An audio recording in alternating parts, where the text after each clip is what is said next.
Yo gamers, what is up? Back with another video. Now we're going to be going to Chapter 2 of A Tale of Two Cities. There it is. Let's get into it. Chapter 2, The Mail. It was a Dover road that lay, on a Friday night late in November, before the first of the persons with whom this history has business.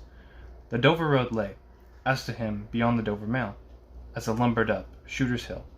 He walked uphill in the mire by the side of the mail, as the rest of the passengers did, not because they had the least relish for walk and exercise, under the circumstances, but because the hill, and the harness, and the mud, and the mail, were all so heavy, that the horses had 3 times already come to a stop, besides once drawing the coach across the road, with the mutinous intent of taking it back to Blackheath.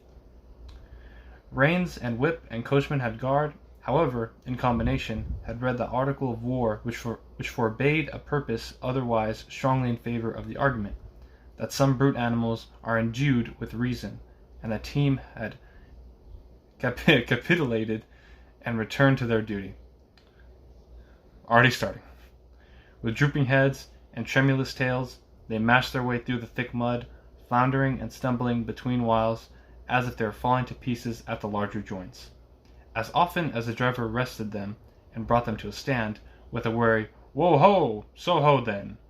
the near leader violently shook his head and everything upon it, like an unusually empathetic horse, denying that the coach could be got up the hill. Whenever the leader made this rattle, the passenger started as a nervous passenger might, and was disturbed in mind. There was a steaming mist in all the hollows, and it had roamed in its formlessness up the hill, like an evil spirit seeking rest and finding none, a clammy and intensely cold mist, and made its slow way through the air in ripples that visibly followed and overspread one another, as the waves of an unwholesome sea might do. It was dense enough to shut out everything from the light of the coach lamps, but these its own workings, and a few yards of road, and the reek of the laboring horses steamed into it, as if they had made it all. 2 other passengers, besides the one, were plodding up the hill by the side of the mail. All 3 were wrapped to the cheekbones and over the ears, and wore jack boots. Not one of the 3 could have said, from anything he saw, what either of the other 2 was like, and each was hidden under almost as many wrappers from the eyes of the mind, as from the eyes of the body of his 2 companions. In those days, travelers were very shy of being confidential on a short notice, for anybody on the road might be a robber or in league with robbers. As to the latter, when every posting house and alehouse could produce somebody in the captain's pay, ranging from the landlord to the lowest stable nondescript, it was the likeliest thing upon the cards. So the guard of the Dover Mail thought to himself, that Friday night in November, 1775, lumbering up Shooter's Hill, as he stood on his own particular perch behind the mail, beating his feet and keeping an eye and a hand on the arm chest before him, where a loaded blunderbuss lay at the top of 6 or 8 loaded horse pistols, deposited on a substratum of cutlass.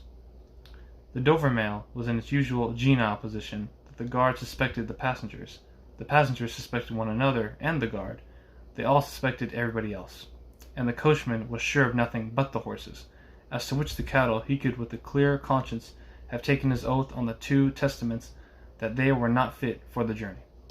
"Whoa ho!" said the coachman. "So then, one more pull and you're at the top, and be damned to you, for I have had trouble enough to get you to do it, Joe." "Holla!" the guard replied. "What o'clock did you make it, Joe?" 10 minutes good, past 11. "My blood!" ejaculated the vexed coachman. "And not a top of shooters yet? Tst! Yah! Get on with you." The emphatic horse, cut short by the whip in a most decided negative, made a decided scramble for it, and the 3 other horses followed suit. Once more the Dover Mail struggled on with the jack-boots of its passenger squashing along by its side. They had stopped when the coach stopped, and they kept close company with it. If any one of the 3 had had the hardihood to propose to another to walk on a little ahead into the mist and darkness, he would have put himself in a fair way of getting shot instantly as a highwayman. The last burst carried the mail to the summit of the hill The horses stopped to breathe again, and the guard got down to skid the wheel for the descent, and opened the coach door to let the passengers in. "Tst, Joe!" cried the coachman in a warning voice, looking down from his box. "What do you say, Tim?" They both listened. "I say a horse at a canter coming up, Joe." "I say a horse at a gallop, Tom," returned the guard, leaving his hold at the door, and mounting nimbly to his place.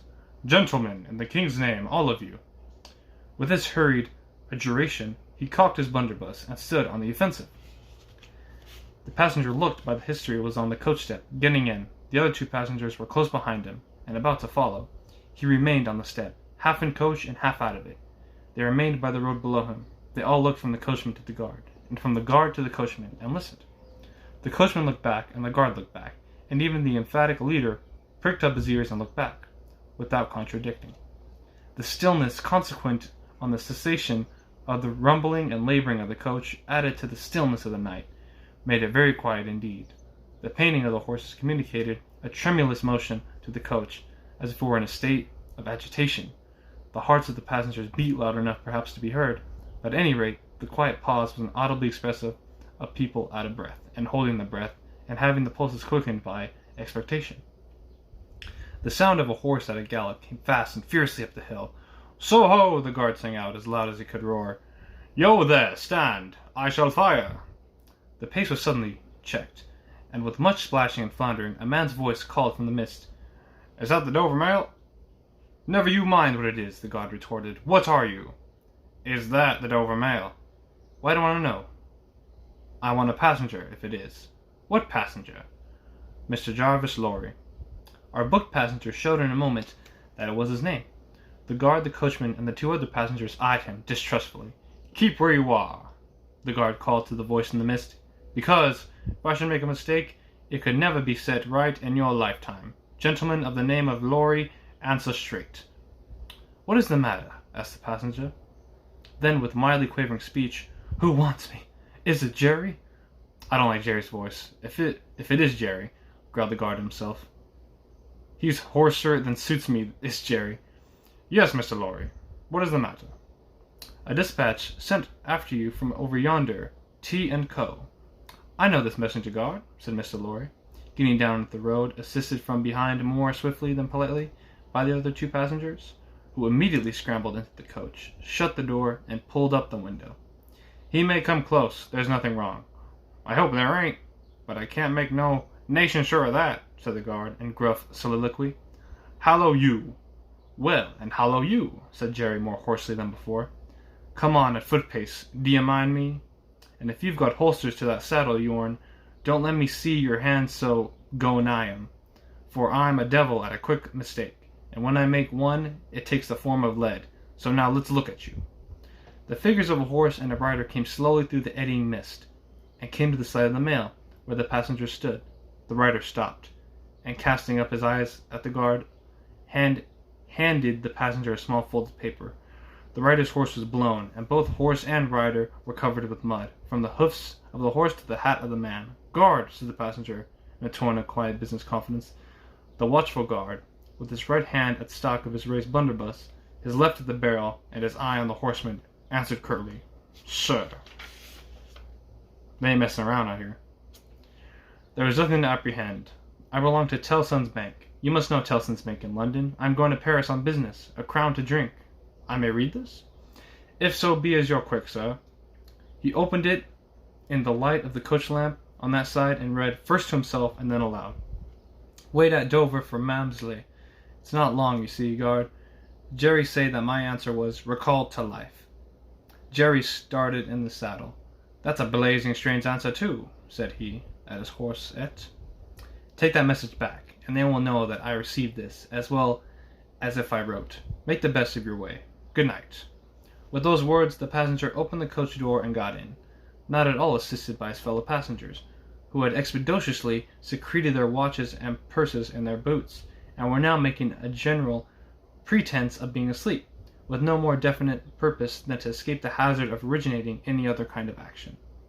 The coach lumbered on again, with heavier wreaths of mist closing around as it began the descent.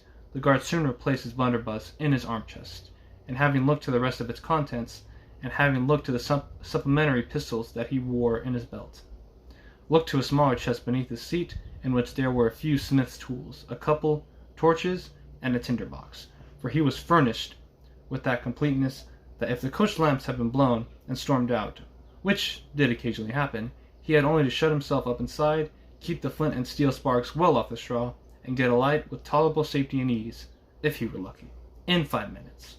Tom! Softly over the coach roof. Hello, Joe. Did you hear the message? I did, Joe. What did you make of it, Tom? Nothing at all, Joe. That's coincidence, too, the guard mused, for I made the same of it myself.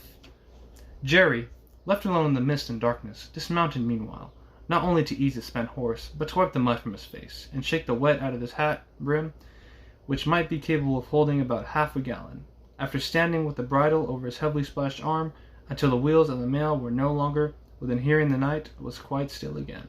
He turned to walk down the hill. After that there gallop from Temple Bar, old lady, I won't trust your 4 legs till I get you on the level, said the horse messenger, glancing at his mare. Recalled to life. That's a blazing strange message. Much of it that wouldn't do for you, Jerry.